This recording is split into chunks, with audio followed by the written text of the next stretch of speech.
Throughout history, the path of the aggressor has followed the same general course.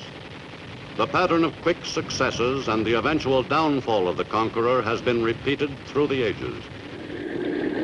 In the 20th century, this pattern was repeated once again at several points on the globe. In the Orient, the Japanese embarked on a program of aggression which was to follow exactly the time-honored course.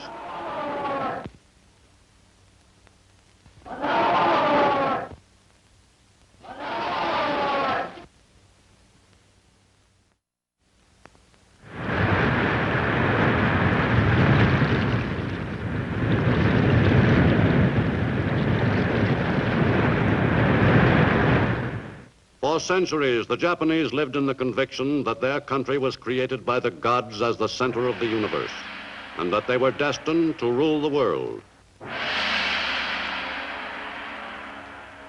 This firmly rooted conviction was as old as the Japanese nation itself. Soon after Hirohito succeeded to the throne in 1926, as the 124th emperor, allegedly descended directly from the sun goddess Amaterasu, the program for extending Japan's rule began to gain momentum.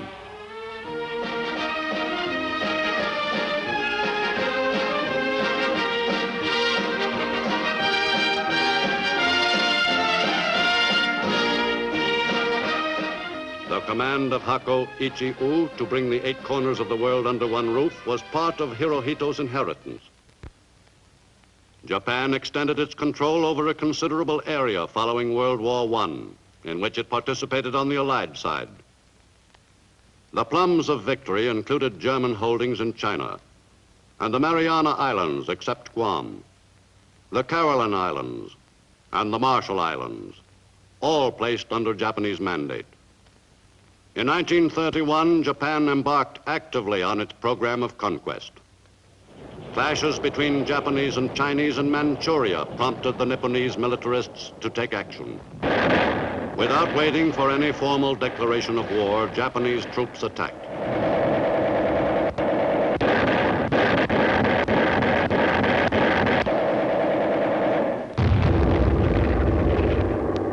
On September 18, 1931, Japanese troops seized Mukden, Manchuria's most important city. And on March 1, 1932, the new nation of Manchukuo was proclaimed. The new country was supposedly independent, but actually it was purely a Japanese puppet state. The opportunistic weakling Bui was made the new ruler and was later installed on the ancient throne of the Manchus by the Japanese, who kept a discreet but firm control over the affairs of the new nation. To all outward appearances, the new Manchurian leaders were merely friendly neighbors of the Nipponese. Actually, Imperial Japan dictated the policy in Manchukuo.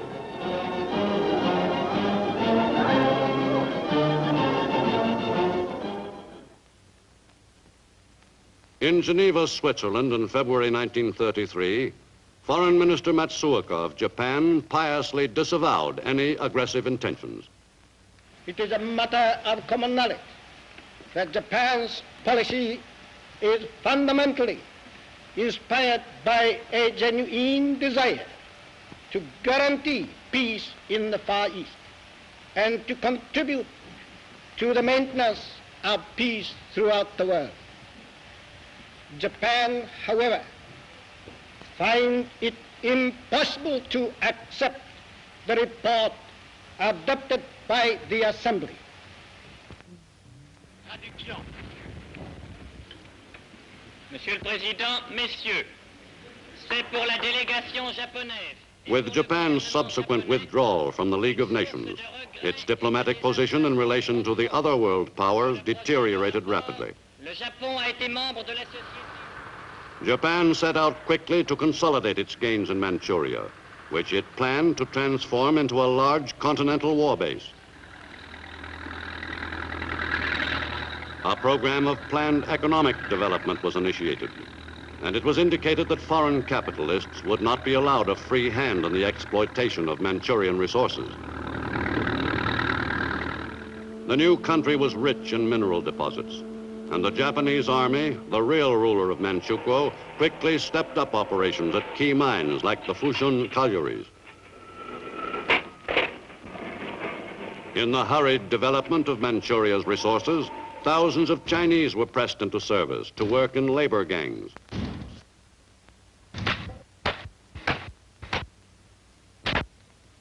The Chinese in Manchuria, who comprised some 90% of the population, had the choice of working for the Japanese for a meager living or starving to death. Opium was easily obtainable through a Japanese monopoly, even though laws had been passed forbidding its use, except in the case of addicts. But unauthorized persons were able to purchase the drug illegally and were then often fined for breaking the law, thereby enriching their new rulers on both counts. A government system of checks on opium addiction was announced and supposedly put into operation, but no effective measures were ever taken to curb the practice. In strengthening its strategic position on the mainland, Japan moved quickly to consolidate its control of as many railways as possible. After seizing the Chinese-owned lines, the Japanese army directed that new roads be built. Several important lines which link key cities with port facilities, and a number of branch lines. This ambitious program of railway construction was designed to produce a network of routes over which Japanese troops could be moved quickly to meet emergencies at any point on the Japanese perimeter. Control of the South Manchurian Railway, Japan realized, would be of vital assistance in any movement southward if Nippon were to extend its area of influence on the Asiatic mainland. By March 1935, scarcely 3 years after the new nation of Manchukuo was established, the Japanese succeeded in gaining complete control of all Manchurian railways.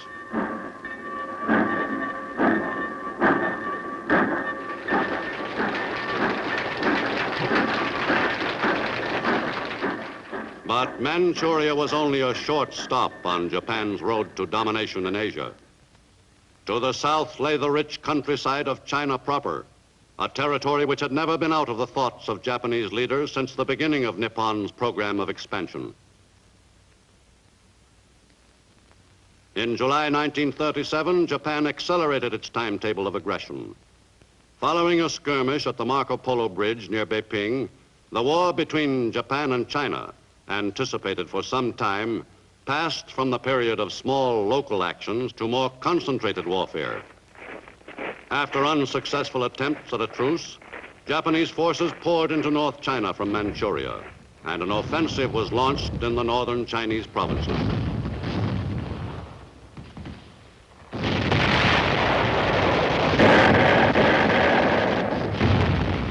The Japanese advance against a somewhat disorganized enemy was rapid.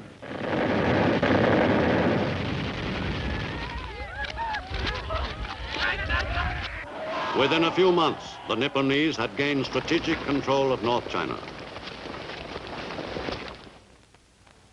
In Tokyo in June 1937, a new cabinet headed by Prince Fumimaro Konoe assumed control of the Japanese government.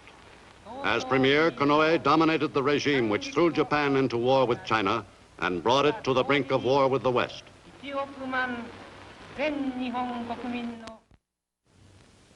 Committed to a sizable war on the mainland of Asia, Japan's militarists geared the whole nation to all-out production for the winning of that war, and any other wars that might develop as Japanese forces moved farther and farther from the home islands. While the other major powers of the world were still at peace, Japan was busy testing the most modern weapons of war and learning from first-hand experience which were the most effective in battle.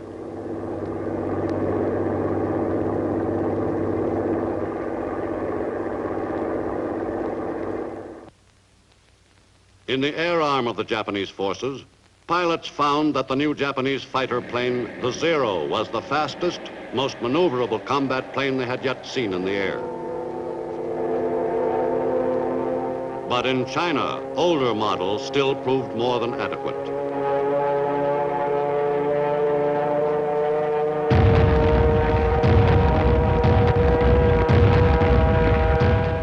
In China, the Japanese established their blueprint for victory. Nipponese planes bombed the largest Chinese cities, killing thousands of civilians.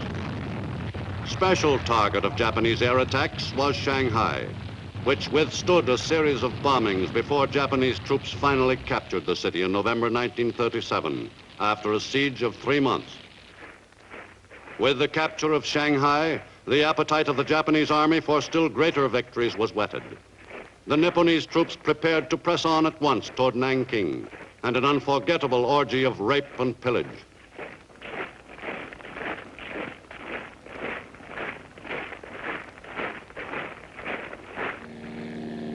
In mid-December 1937, the U.S. gunboat Panay in the Yangtze River was picked out by Japanese naval planes.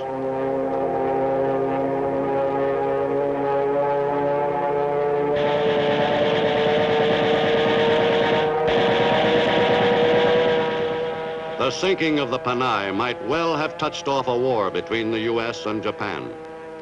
But the pilots had made a mistake, the Japanese claimed. Among the victims were the first American fighting men to lose their lives at the hands of the Japanese. The Chinese became the first refugees of the struggle which was to become World War II. This was the beginning of years of being always on the move for many Chinese. Already, peace was only a memory. As the Japanese seized new territory, they took over the administration of the area at once. In some localities, the new rulers tried to act the role of sympathetic, understanding administrators. But the Japanese plans for further conquest didn't permit this act to continue for long. The Japanese badly needed the services of the people they'd conquered.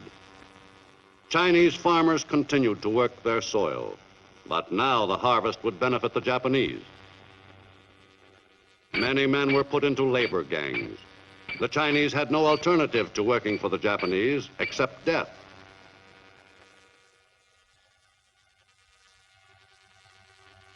Some Chinese labor gangs had the privilege of repairing buildings which had been bombed out by their new rulers. In one way or another, all able-bodied Chinese were worked unsparingly by the Japanese in their drive to bring more and more of Eastern Asia under the emperor's rule. With North China won and a continuing war with the Chinese in progress, the Japanese militarists looked still further south in their search for other lands to conquer. For the Japanese program of aggression called for a coordinated series of attacks on smaller countries with valuable resources, vital to the Nipponese war effort. The Philippines would prove a rich prize indeed.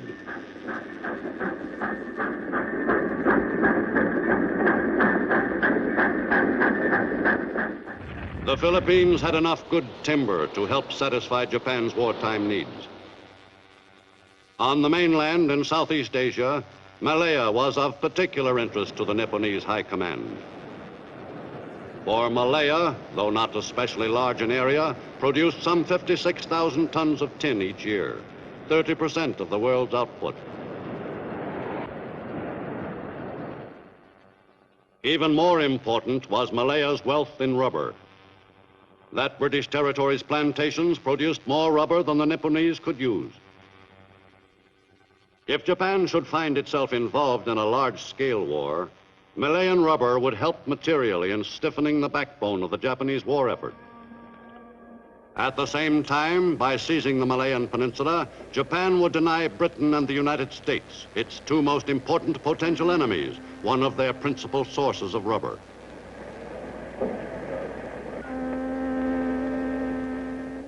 Singapore, at the southern tip of Malaya, had great strategic value to any nation waging war in the lands which lay along the equator. The base at Singapore had a commanding position with relation to the narrow straits separating the Asian mainland and the Dutch East Indies.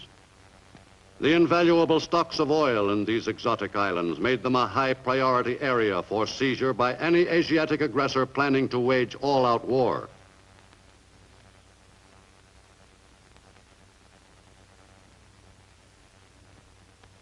These lush islands also produced most of the world's cinchona bark, from which quinine is made.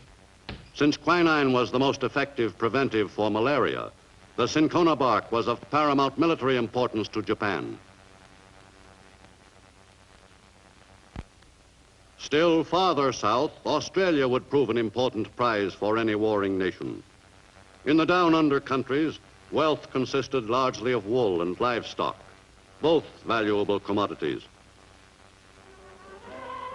Meanwhile, in Tokyo, the Nipponese demonstrated their friendliness with another aggressive power, fascist Italy. The festive atmosphere was heightened by the favorable trend of the year-old war in Europe for the Axis powers.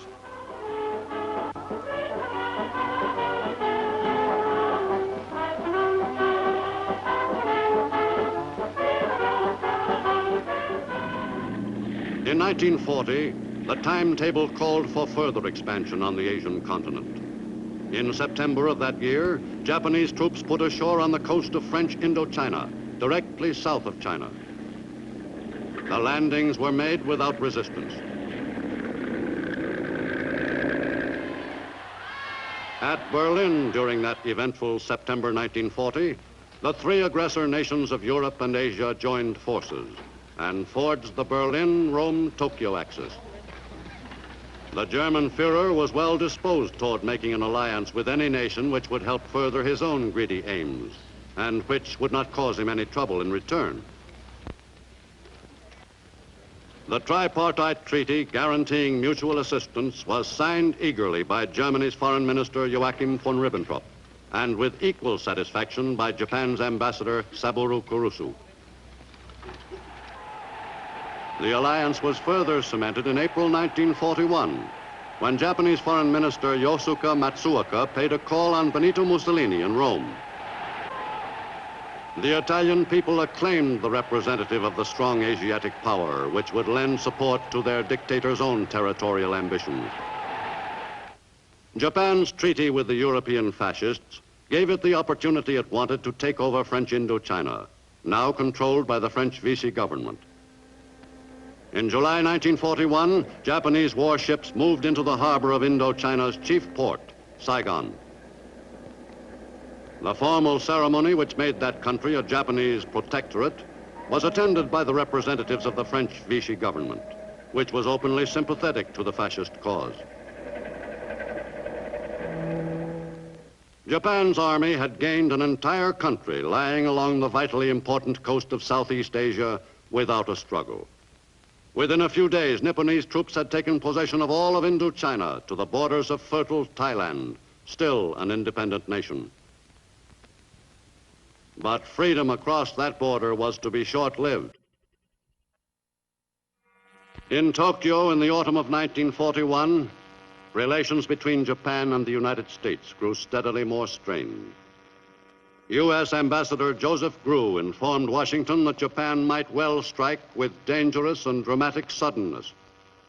Attempts to effect conciliation of differences were continued, but to no avail. In an effort to weaken the Japanese threat to the Pacific world, severe economic restrictions had been imposed by the U.S. Japan's exports dropped off sharply, and the economy of the country, delicately balanced with relation to its war industries and its foreign trade, was violently upset. Japan's diplomatic negotiations did not mean much. The militarists who controlled Nippon's destinies were already convinced that there was only one sure course to be followed. As the situation grew more tense, they pleaded for a unified national spirit.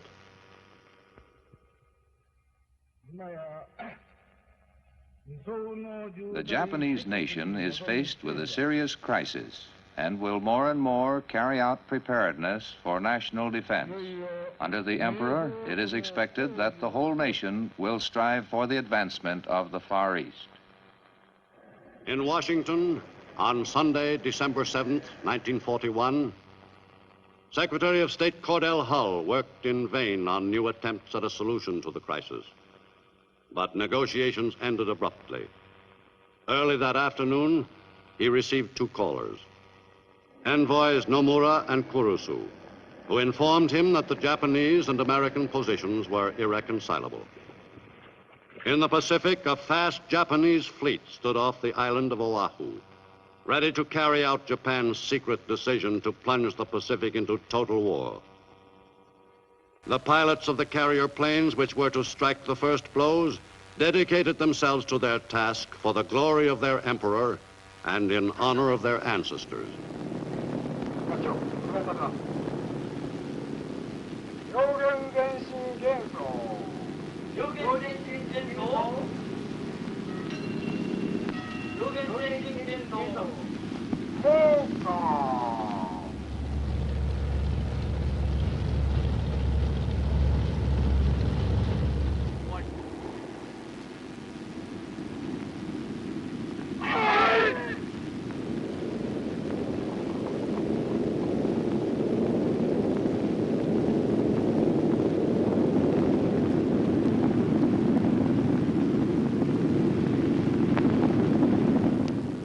With the fleet less than 300 miles from the target area, the planes took off for the kill.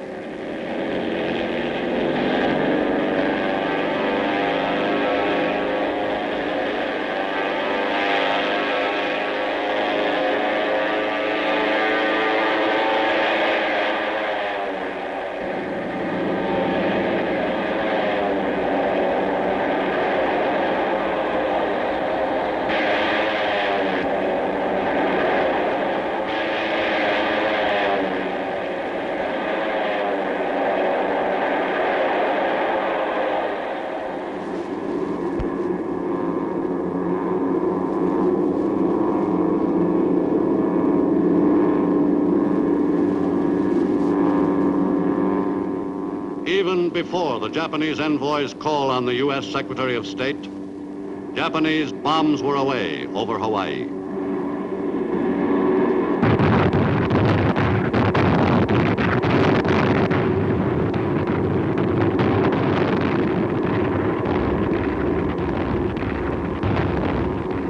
U.S. forces had 260 planes destroyed during the attack and suffered the staggering loss of 4 battleships, a cruiser, and 2 tankers at Pearl Harbor. In addition, 4 battleships were badly damaged. Thus, at one blow, the U.S. Pacific Fleet was all but demolished. In Tokyo, Premier Tojo made it official. The imperial rescript declaring war has just been promulgated. The valiant imperial army and navy are at present engaged in a fight to the death. Now is the time for our 100 million countrymen to offer their all, to pay their duty to their nation, and to sacrifice themselves for their country. The rise or fall of Japan, indeed the fate of the Far East, depends upon the outcome of this war. In Washington, President Roosevelt responded quickly. Surprise offensive extending throughout the Pacific area. The facts of yesterday and today speak for themselves.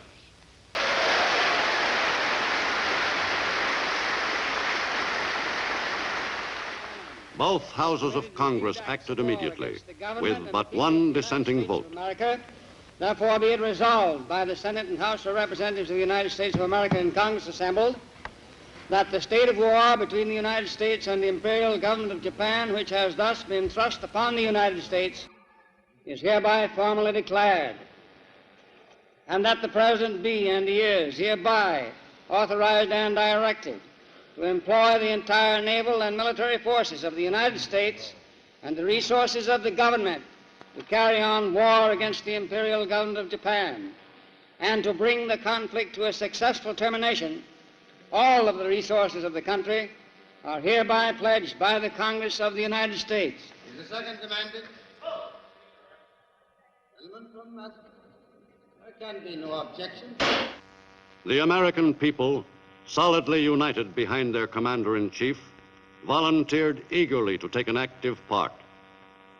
During the next 4 years, millions of Americans forsook the pursuits of a peaceful life to fight the enemy on battlefields all over the world.